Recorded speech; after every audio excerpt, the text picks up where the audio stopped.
Greetings, class. My name is Chad Labaz, and I'm here to explain my argument on the legalization of marijuana. Now, when it comes to that, I am clean and sober, so therefore I am biased. I'm not some stoner who wants to sit at home all day and get high just because it's legal, okay? I think it will benefit our nation greatly, economically, medicinally, and I think the crime rates will drop. It is proven in the areas that it has been legalized in already. Okay, how it started was in 1996, Proposition 215, Senate Bill 420, which made it legal for medicinal use of marijuana in the state of California. And the results were amazing. So, through years of yellow tape and all this and that, what happened was, in 2012, finally, the states of Colorado and the states of Washington legalized it for recreational use.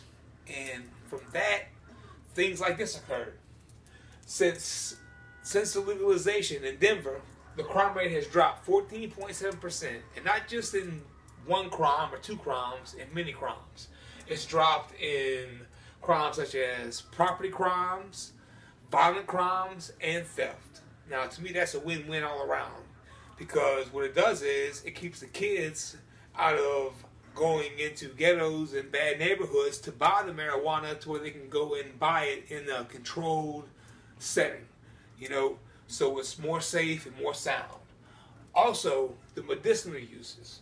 Now, it's been proven that it shrinks the growth of tumors. It helps with insomnia, speech, nausea, helps with PMS for you ladies out there, and it also helps with pain.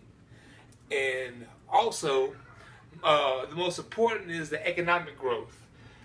Since the legalization of marijuana in Colorado and Washington, in the city of Denver alone, there are twice as many marijuana dispensaries as there are McDonald's and Starbucks combined. Now, there have been a lot of researches done by professors at Harvard and George Mason that state that, if every state in the country were to legalize marijuana, it would bring in an annual income between $45 and $100 billion, which in about a decade or two would bring the nation out of national debt.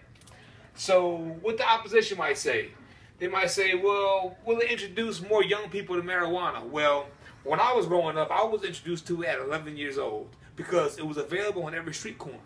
Well, if it has settings on it to where age limits and you have to go into certain places to get it, that will eliminate that. People, the young kids won't be so readily available to the young kids. The second one is, can it be addictive? Well, it can be addictive, but it's not nearly addictive as the pain medication that they prescribe or the anxiety medication that they prescribe that are scheduled narcotics that cause withdrawals.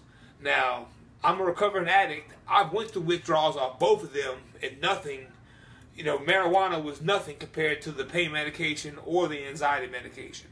And that's from personal experiences. And another thing is, well, is it taken away from the economies that people are moving away from to indulge in the green rush? No, because when the people move away, it opens up new jobs. So it's a win-win for both situations. And the last one, people say, well, does it damage your lungs? Well, if you smoke it, yeah, it damages your lungs.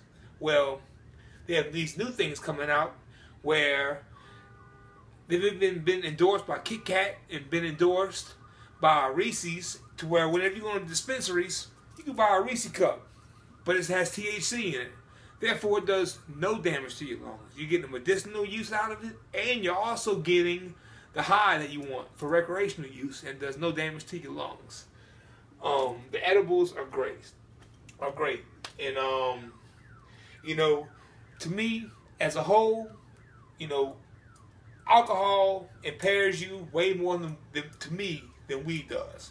So, what's the purpose if it can benefit us as a nation nationwide?